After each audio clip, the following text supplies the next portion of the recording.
Declare हो गया, उस वक्त संविधान या कोई तहरीक या कोई आंदोलन चलाने का क्या मतलब है?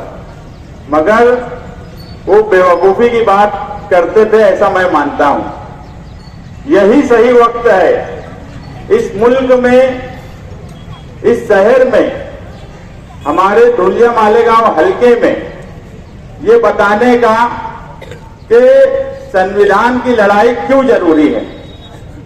मैं ऐसा मानता हूं कि ये इलेक्शन किसी पार्टी के दरमियान है ही नहीं, ना बीजेपी का है, ना कांग्रेस का है, ना समाजवादी का है, ना मजलिस का है, ना राष्ट्रवादी का है, ना राष्ट्रीय जनता दल का है, ना कोई और पार्टी के दरमियान है। ये इलेक्शन सिर्फ दो नजरिए के दरमियान है। एक तरफ आरएसएस का नजरिया है और एक तरफ आरएसएस के खिलाफ जो लोग हैं उनका नजरिया है। इस मुल्क की 140 करोड़ की आबादी में आपको क्या लगता है कि संविधान को मानने वाले कितने लोग होंगे जिनको संविधान से प्यार है, संविधान से लगाव है? इस मुल्क का संविधान बाबा साहब अंबेडकर ने जब लिखा और आज उस संविधान पे ही हम यहाँ खड़े हैं, हम बोल रहे हैं, आप लोग वहां खड़े हो और सुन रहे हो, तो 140 करोड़ की आबादी में मुझे लगता है बहुत कम लोग हैं जो संविधान से लगाव और प्यार नहीं करते होंगे, और वो लोग सिर्फ आरएसएस के नजरिए को मानने वाले हैं। बाकी 100 करोड़ से भी ज्यादा लोगों को इस मुल्क के संविधान से लगाव है, प्यार है, और उसमें कोई एक कौम नहीं है, एक मजहब नहीं है। 10 साल से बीजेपी की इस मुल्क में हुकूमत है, क्या हाल है सबके सामने है।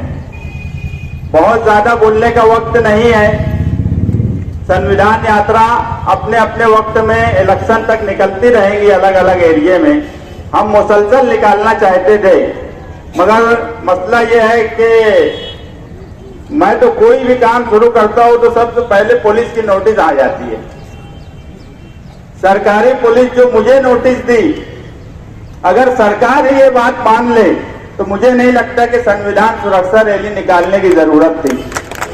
मजहबी बात मत बोलना, किसी मजहब के खिलाफ मत बोलना, ऐसी कोई बात नहीं होना चाहिए जिससे जात पात झलके। अरे ये बात तो सरकार में रहने वाली पार्टी और उनके लीडर और मुल्क के सबसे बड़े ओहदे पर विराजमान प्रधानमंत्री को सोचने और समझने की जरूरत है। हमको तो संविधान से लगाव है। इस शहर में हमने ही संविधान बनाया, अशोक स्तंभ बनाया, संविधान से लगाव है, इसलिए हम यहाँ खड़े हैं। ना इस मुल्क में हिंदू को खतरा है, ना मुसलमान को खतरा है। अगर खतरा है किसी को तो वो सिर्फ संविधान को खतरा है। ना कोई मजहबी मामला है, ना ही हम ये बोलते हैं कि मुसलमानों के साथ तकलीफ है। अगर आने वाले वक्त में संविधान बदले हुआ तो ही हर शहरी को खतरा लाहक होगा और उसकी हिफाजत इस इलेक्शन में होना चाहिए। इसलिए हमने संविधान सुरक्षा यात्रा निकाली ताकि इसका मैसेज मुल्क भर में जाए, महाराष्ट्र में जाए। आज महाराष्ट्र डे है। महाराष्ट्र, संयुक्त महाराष्ट्र से आपके शहर का लगाव है कि निहाल साहब उस लड़ाई में थे संयुक्त महाराष्ट्र की, और जो इलेक्शनी हवा है महाराष्ट्र की वो बहरहाल ये बता रही है कि जिस तरह संयुक्त राष्ट्र की लड़ाई महाराष्ट्र ने लड़ी थी गुजरात के खिलाफ, आज मुल्क में महाराष्ट्र से ही बदलाव आएगा।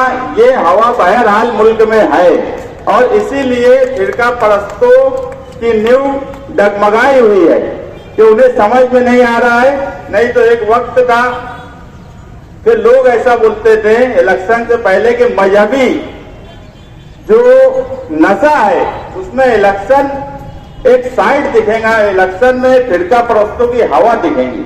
मगर बहरहाल इलेक्शन जैसे जैसे हो रहा है उनकी हवा उड़ी हुई है। हवा तो मुल्क भर में नहीं है, हवा उड़ी हुई है।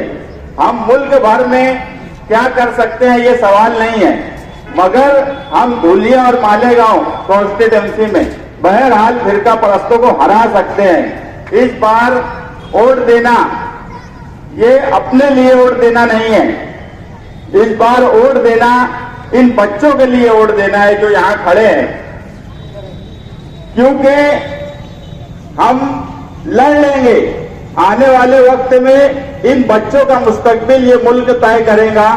इसलिए मेरी तमाम ही लोगों से गुजारिश है कि आने वाले वक्त में अपने तौर पर स्लिप का इंतजाम करें, सियासी पार्टियां उसका इंतजाम करेंगी, हम कोशिश करेंगे, दूसरी पार्टियां भी कोशिश करेंगी, मगर वोट 100% देने की कोशिश करें या वो रिकॉर्ड बनाए कि पार्लियामेंट का इससे पहले वो रिकॉर्ड नहीं बना हो कि इस शहर ने सबसे ज्यादा वोट दिया। इस कॉन्स्टिट्यूंसी में धुलिया, मालेगांव और हिस्से में जितनी ज्यादा वोट पड़ेंगी, आप यकीन मानो फिरका परस्तों की शिकस्त हर हाल में होंगी। मैं आए हुए तमाम ही लोगों का शुक्रिया अदा करता हूं।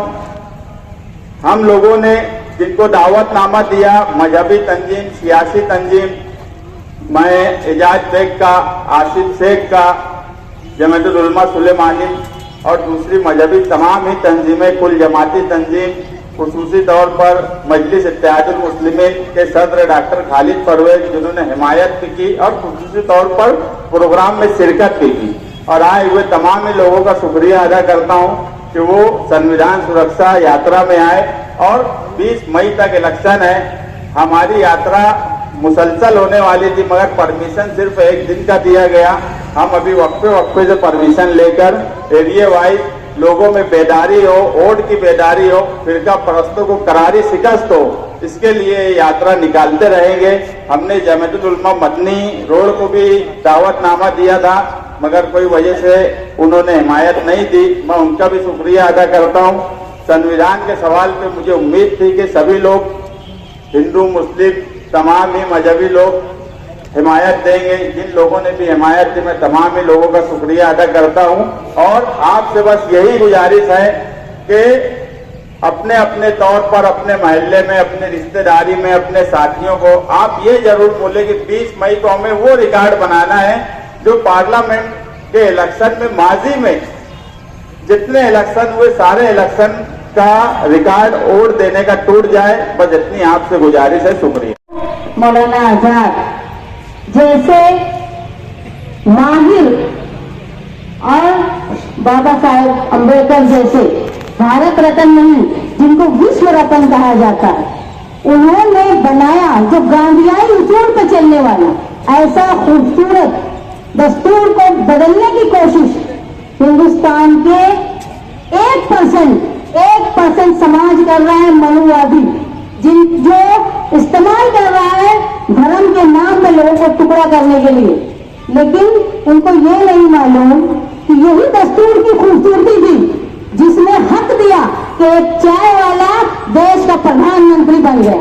अगर ये खूबसूरत दस्तूर नहीं होता तो शायद चाय वाला आज और चाय वाला ही रह जाता, देश का प्रधानमंत्री नहीं बनता।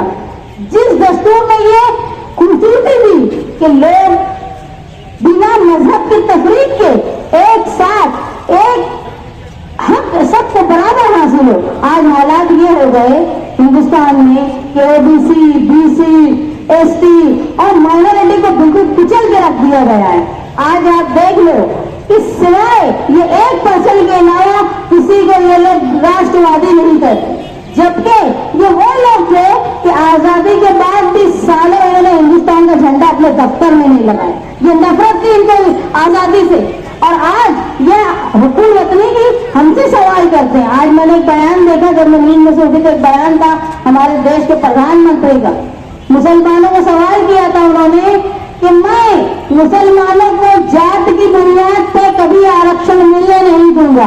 मैं उनसे बोलना चाहती हूँ कि जात के आधार पे हमको मुल्क दिया गया तो हमने मुल्क लेना पसंद नहीं किया। तुम्हारे से आरक्षण की भी कौन मानता है?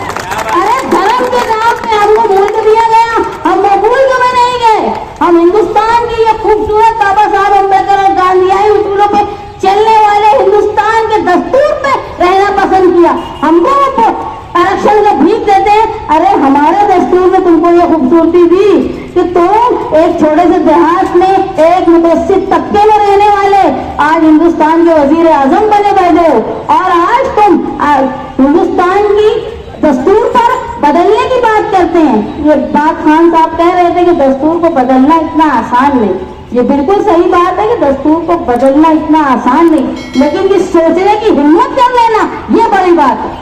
आज अगर कुछ लोग ये सोचते हैं कि हम दस्तूर को बदलने की कोशिश करेंगे, ये सोच भी उनके अंदर नहीं आना चाहिए।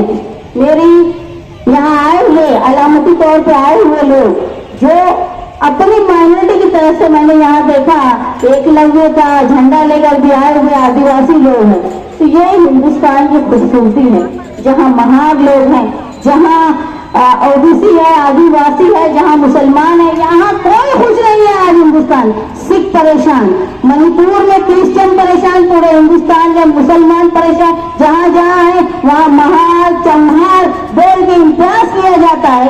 मैंने एक न्यूज में देखा कि वहाँ के अयोध्या के गरीब या पसमानदा समाज के लोगों का इंटरव्यू था कि राम मंदिर में दर्शन तो दूर की बात है, हमको उस रोड से नहीं गुजरने दिया जाता जहाँ राम मंदिर बने।